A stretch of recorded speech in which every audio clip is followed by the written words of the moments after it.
Hi! Welcome to our channel. ఈ స్టోరీని కొత్తగా స్టార్ట్ చేస్తున్నాను. దేవాన్షి పరిణయం స్టోరీ లాగానే దీన్ని కూడా మీరందరూ ఆదరిస్తారని కోరుకుంటున్నాను. స్టోరీ కనుక మీకు నచ్చితే కామెంట్స్ దగ్గర 2 డాట్స్ ఉంటాయి. దాన్ని పక్కకి స్లైడ్ చేస్తే హైప్ అనే ఆప్షన్ కనిపిస్తుంది. దాన్ని క్లిక్ చేస్తే ఈ స్టోరీ మరింత మందికి రీచ్ అయ్యే అవకాశం ఉంటుంది. ప్రేమ ఓ ప్రేమ ఎపిసోడ్ నెంబర్ 1. ఇంట్రడక్షన్లో 15 ఫ్లోర్స్ ఉన్న ఒక కంపెనీ దగ్గరికి వచ్చి ఒక కారు ఆగుతుంది. పిఏ దగ్గరికి వచ్చి డోర్ ఓపెన్ చేస్తుంటే వద్దు అన్నట్లు చెయ్యి చూపించి కారులో నుంచి ఒక పర్సన్ కిందకి దిగుతాడు. అతడిని చూడగానే కళ్ళు తిప్పుకోలేనంత అందం అతని సొంతం. 6 అడుగుల ఎత్తు, 6 ప్యాక్ బాడీ, వైట్ షర్ట్ వేసుకుని దానిపై షూట్ వేసుకుని ఫార్మల్ ప్యాంట్ వేసుకుని కిందకి దిగిన అతన్ని కొత్తగా జాయిన్ అయిన పిఏ నోరు తెరిచి చూస్తూ ఉండిపోతుంది. కనీసం గుడ్ మార్నింగ్ చెప్పే ఛాన్స్ కూడా ఇవ్వకుండా ఫాస్ట్గా లోపలికి వెళ్ళిపోతాడు. ఇంతలో అక్కడికి ఒక ఎంప్లాయ్ వచ్చి, హలో, ఐ యామ్ ప్రణయ్. ఏంటి న్యూ జాయినింగా? సార్ని అలాగే నోరు తెరిచి చూస్తున్నావు అని అడుగుతాడు. Hi, I am Sarika. సార్కి చాలా యాటిట్యూడ్ ఎక్కువ కదా, కనీసం విష్ చేసే ఛాన్స్ కూడా ఇవ్వకుండా వెళ్ళిపోతున్నారు. అయినా నేను న్యూ జాయినింగ్ అని నీకు ఎలా తెలుసు అని అడుగుతుంది. ఇది తెలుసుకోవడం పెద్ద కష్టమేమీ కాదు. నిన్ను ఇంతకు ముందెప్పుడు ఆఫీస్లో చూడలేదు. అలాగే సార్ గురించి తెలిసిన అమ్మాయిలెవరు నీలా తన దగ్గరికి వెళ్ళే ధైర్యం చేయరు అని అంటాడు. హా, మొత్తానికి మన బాస్ ఒక రాక్షసుడైతే ఆ అందానికి ఆ మాత్రం పొగరు ఉంటుందిలే అని అంటుంది. ఆ రాక్షసుడే, కానీ పని రాక్షసుడు. పద లోపలికి వెళ్దాం, సార్కి కోపం వస్తుంది అని అంటాడు. అవును, సార్ పేరేంటి అని అడుగుతుంది. రిషి మల్హోత్రా అని చెప్తాడు. ఇంతలో రిషి ఆఫీస్లోకి ఎంటర్ అయ్యి తన స్పెషల్ లిఫ్ట్లో పైకి వెళ్తూ ఉంటాడు. అప్పటి వరకు పిచ్చాపాటి కబుర్లలో మునిగిపోయిన అందరూ ఒక్కసారిగా లిఫ్ట్ డోర్ ఓపెన్ అయ్యిందని ఇన్ఫర్మేషన్ రాగానే ఎక్కడ వాళ్ళు అక్కడే గప్చిప్ అయిపోతారు.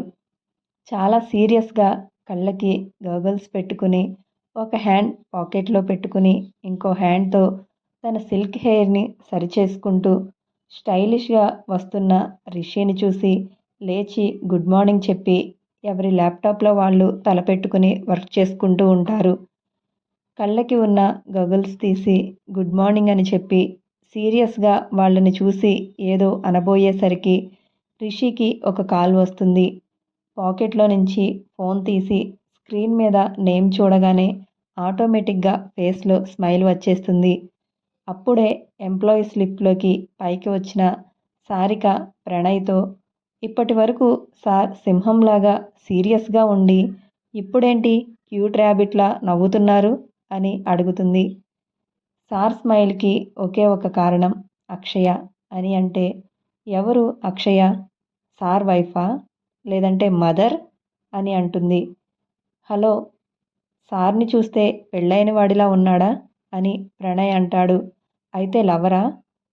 ఏమీ లేదు, కాల్ రాగానే నవ్వుకుంటూ క్యాబిన్కి వెళ్ళిపోయారుగా, అందుకే డౌట్ వచ్చింది అని అంటుంది. సార్కి మదర్ లేరు, పెళ్ళి కూడా అవ్వలేదు, ఇంకా లవర్ కూడా లేదు. అక్షయ రిషి సార్ సిస్టర్. ఆయనకి తనంటే చాలా ఇష్టం. ఇష్టం అనే మాట చాలా చిన్నది. ఆమె కోసం తన ప్రాణాలు అయినా ఇచ్చేంత ప్రేమ అని అంటాడు. ఓ, చాలా ఇంట్రెస్టింగ్గా ఉన్నారే. ఆ ప్రేమలో 1% అయినా ఎంప్లాయీస్ మీద ప్రేమ ఉంటే బాగుండేది అని అనుకుని వర్క్ చేయడానికి వెళ్ళిపోతుంది. రిషి తన చైర్లో కూర్చుని అక్షయతో వీడియో కాల్ మాట్లాడుతూ ఉంటాడు. ఓ అన్నయ్య, నీతో అస్సలు మాట్లాడకూడదు అని అలుగుతుంది.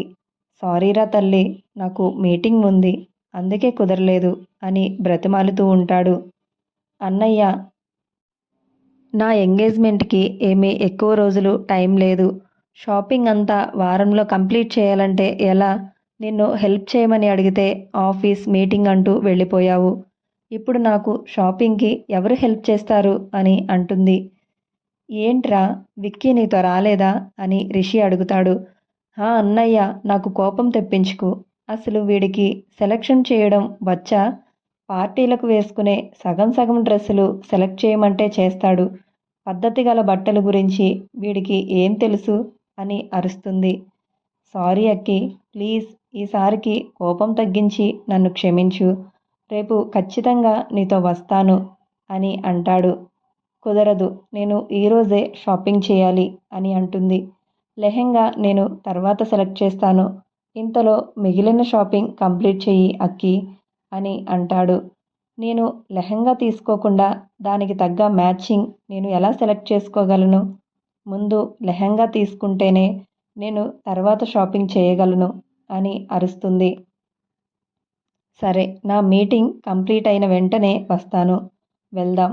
నువ్వేమీ టెన్షన్ పడకు అని అంటాడు.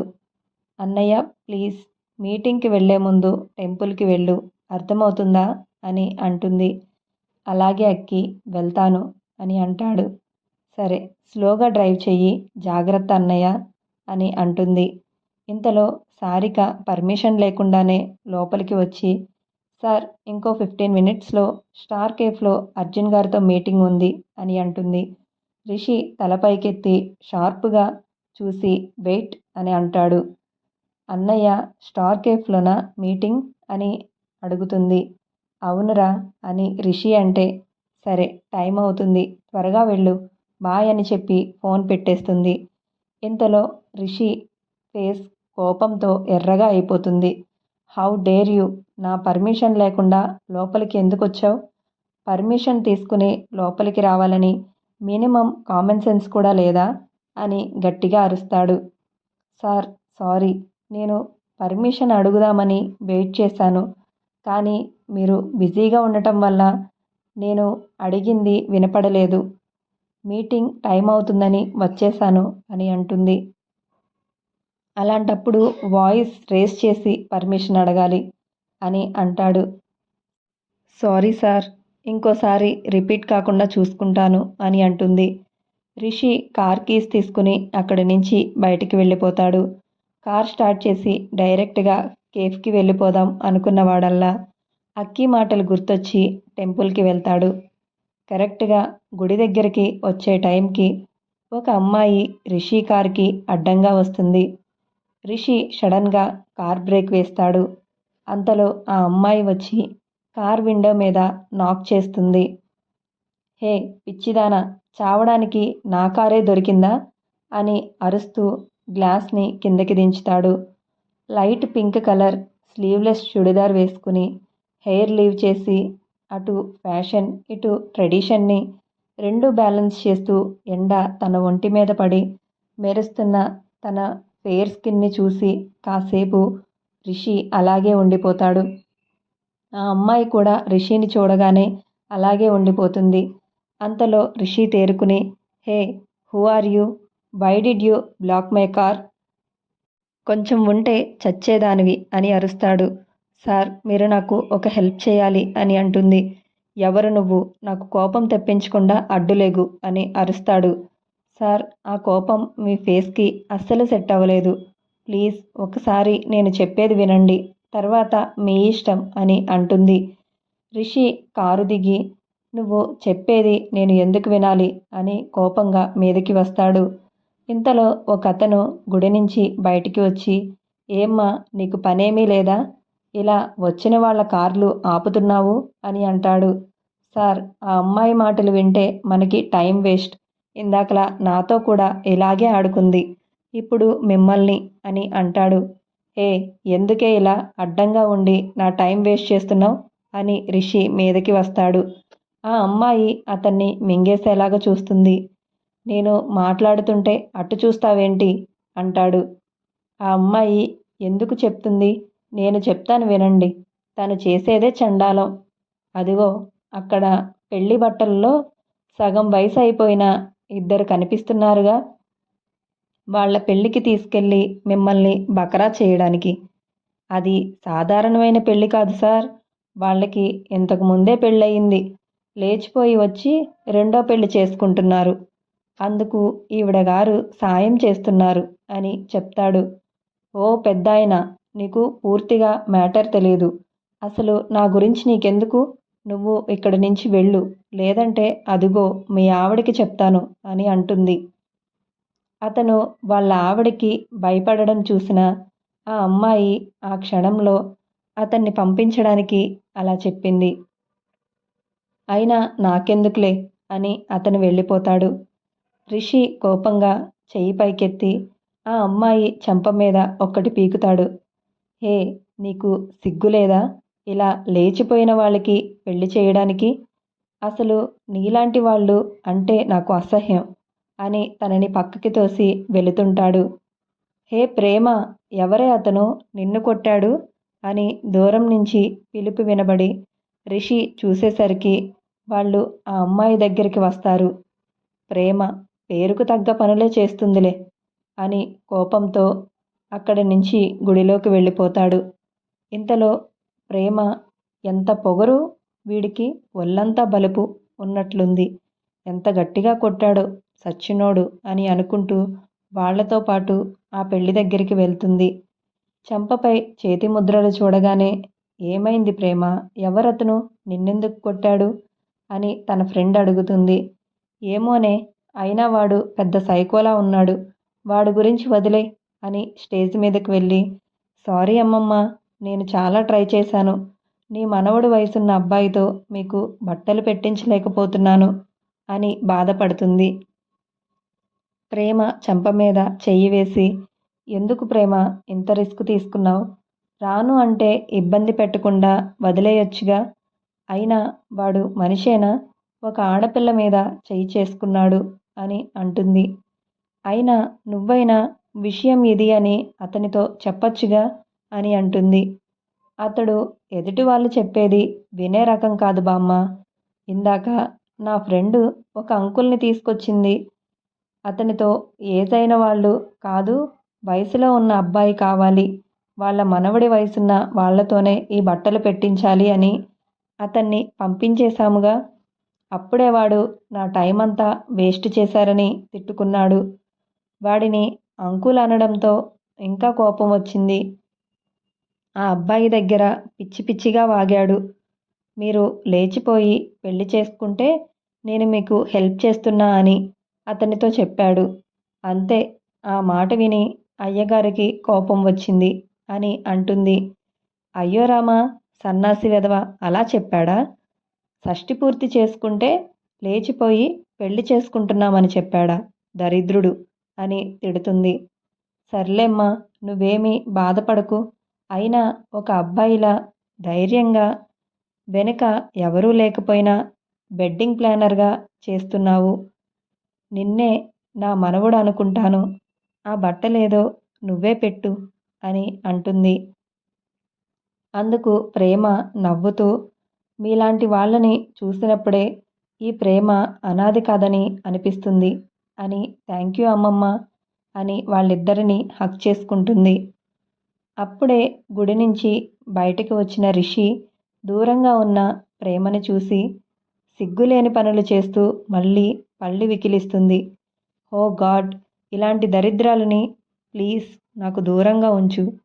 అసలు ఫ్యామిలీస్కి ఇంపార్టెంట్ ఇవ్వకుండా ఇలా లేచిపోయే వాళ్ళకి ఎంకరేజ్ చేసే వాళ్ళని అడ్డంగా నరికేయాలి అని అనుకుంటూ కార్ స్టార్ట్ చేసుకుని వెళ్ళిపోతాడు. నా కోరిక నెరవేరుతుందో లేదో అనుకున్నాను, కానీ నీ వల్ల నా కోరిక తీరింది తల్లి.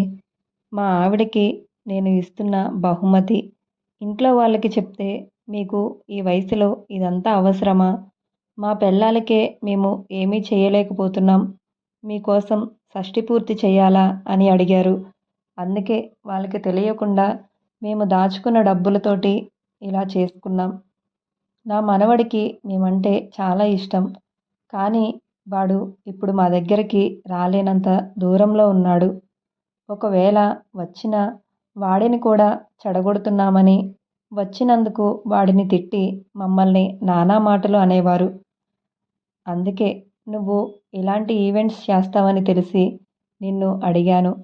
ఇప్పుడు నాకు చాలా సంతోషంగా ఉంది అని ఆ తాతయ్య చెప్తారు.